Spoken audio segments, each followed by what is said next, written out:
Doctor Arpana Rawat YouTube channel पर आप सभी का एक बार फिर से स्वागत है। आज का यह वीडियो कक्षा 10 के लिए है और आज के इस वीडियो में हम समझेंगे कविता आत्मकथ्य, जो कि जयशंकर प्रसाद जी ने लिखी है। कविता प्रारंभ करने से पहले थोड़ा सा इस कविता के विषय में जानकारी ले लेते हैं। प्रेमचंद जी के संपादन में हंस पत्रिका का एक आत्मकथा विशेषांक निकलना तय हुआ था। प्रसाद जी के मित्रों ने आग्रह किया कि वे भी आत्मकथा लिखें। प्रसाद जी इससे सहमत नहीं थे। इसी असहमति के तर्क से पैदा हुई कविता है आत्मकथ्य। इस कविता के माध्यम से जयशंकर प्रसाद जी ने जीवन के यथार्थ और अभाव पक्ष की मार्मिक अभिव्यक्ति की है। इस कविता के माध्यम से कवि ने बताया है कि उनके जीवन की जो कहानी है वो एक सामान्य व्यक्ति के जीवन की कहानी है। इसमें ऐसा कुछ भी नहीं है जिसे महान और रोचक मानकर लोग वाह वाह करेंगे। कविता प्रारंभ करते हैं। मधुप गुनगुना कर कह जाता कौन कहानी यह अपनी, मुरझाकर गिर रही पत्तियां देखो कितनी आज घनी, इस गंभीर अनंत नीलिमा में असंख्य जीवन इतिहास, यह लोग करते ही रहते हैं अपना व्यंग्य मलिन उपहास, तब भी कहते हो कह डालूं दुर्बलता अपनी बीती, तुम सुनकर सुख पाओगे देखोगे यह गागर रीति। कवि कहते हैं कि मेरा मन रूपी भंवरा गुनगुन करता हुआ जाने कौन सी कहानी कहता है। अर्थात कवि कहते हैं कि मैं अपने जीवन की आप सभी से कौन सी कहानी कहूँ। मुरझाकर गिर रही पत्तियाँ देखो कितनी आज घनी। कवि कहते हैं कि मेरे जीवन रूपी वृक्ष से पुरानी जो स्मृतियाँ हैं वो मुरझाई पत्तियों की तरह गिर गई हैं। जिस तरह पेड़ से पत्तियाँ मुरझाकर गिर जाती हैं, उसी प्रकार मेरे जीवन में जो भी दुख हैं, जो मेरी यादें हैं, वो मुरझाकर गिर गई हैं।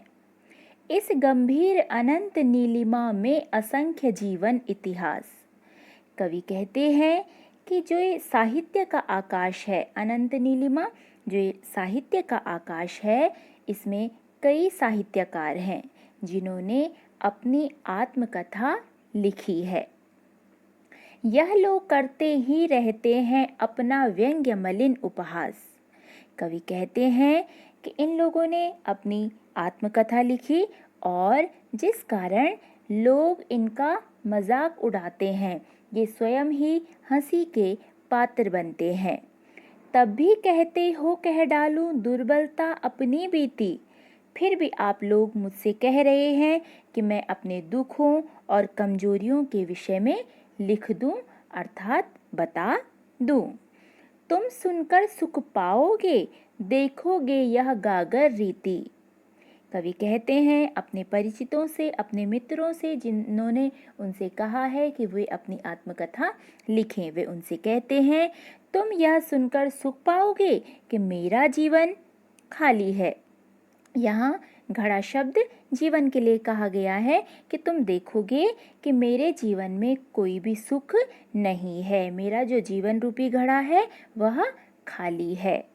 आगे है, किंतु कहीं ऐसा न हो कि तुम ही खाली करने वाले, अपने को समझो मेरा रस ले अपनी भरने वाले, यह विडंबना अरी सरलते तेरी हंसी उड़ाऊं मैं, भूलें अपनी या प्रवंचना औरों की दिखलाऊं मैं, उज्ज्वल गाथा कैसे गाऊं मधुर चांदनी रातों की, अरे खिलखिलाकर हंसते होने वाली उन बातों की, मिला कहाँ वह सुख जिसका मैं स्वप्न देखकर जाग गया, आलिंगन में आते आते मुस्कुरा कर जो भाग गया।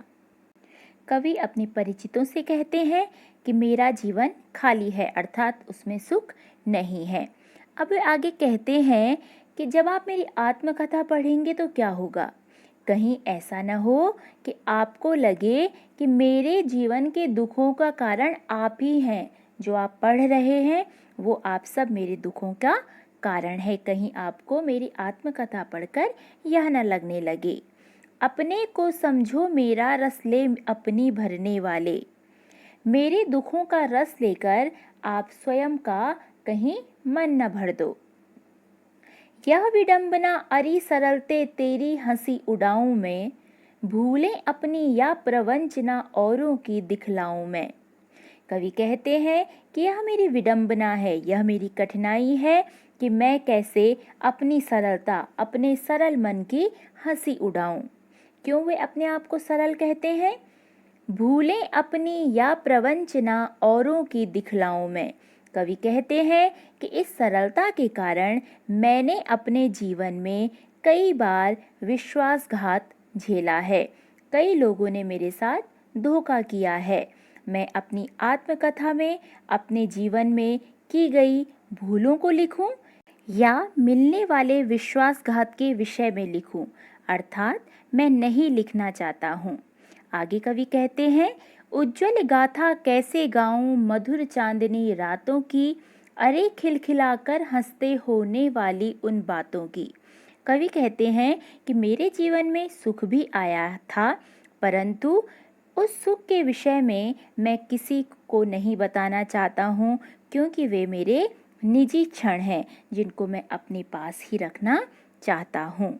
मिला कहाँ वह सुख जिसका मैं स्वप्न देखकर जाग गया, आलिंगन में आते आते मुस्किया कर जो भाग गया। कवि कहते हैं कि मेरे जीवन में सुख आया था, लेकिन मुझे मिलते मिलते वह सुख मुझसे दूर चला गया। मेरा सुख सपने के समान मुझसे दूर हो गया।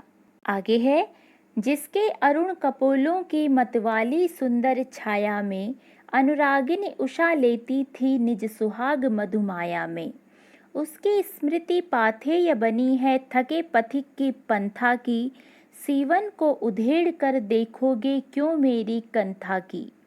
छोटे से जीवन की कैसे बड़ी कथाएं आज कहूँ, क्या यह अच्छा नहीं कि औरों की सुनता मैं मौन रहूं।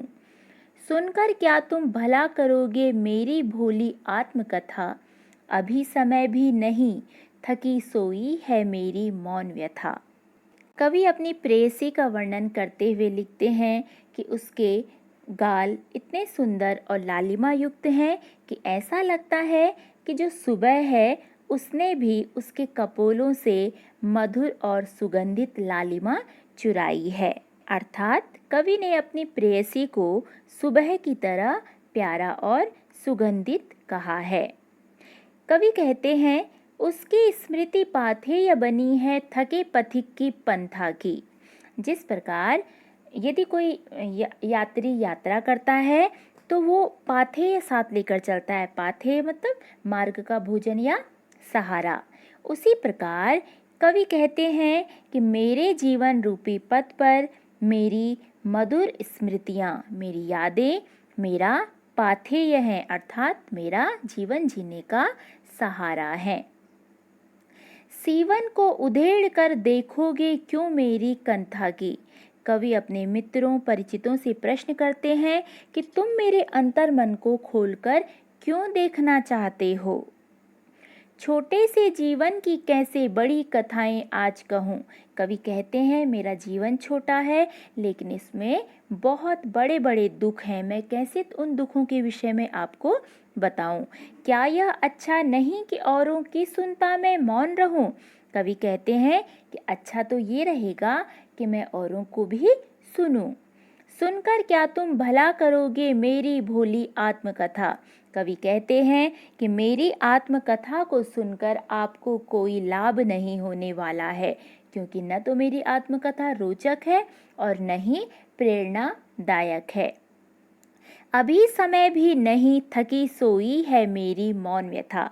कवि कहते हैं कि अभी आत्मकथा लिखने का समय भी नहीं हुआ है, क्योंकि मैंने अपने जीवन में ऐसा कोई भी कार्य नहीं किया है, कोई भी उपलब्धि प्राप्त नहीं की है जिसका मैं उल्लेख अपनी आत्मकथा में कर सकूं। थकी सोई है मेरी मौन व्यथा। कवि कहते हैं कि मेरा जो दुख है वो अब मौन है, सोया हुआ है।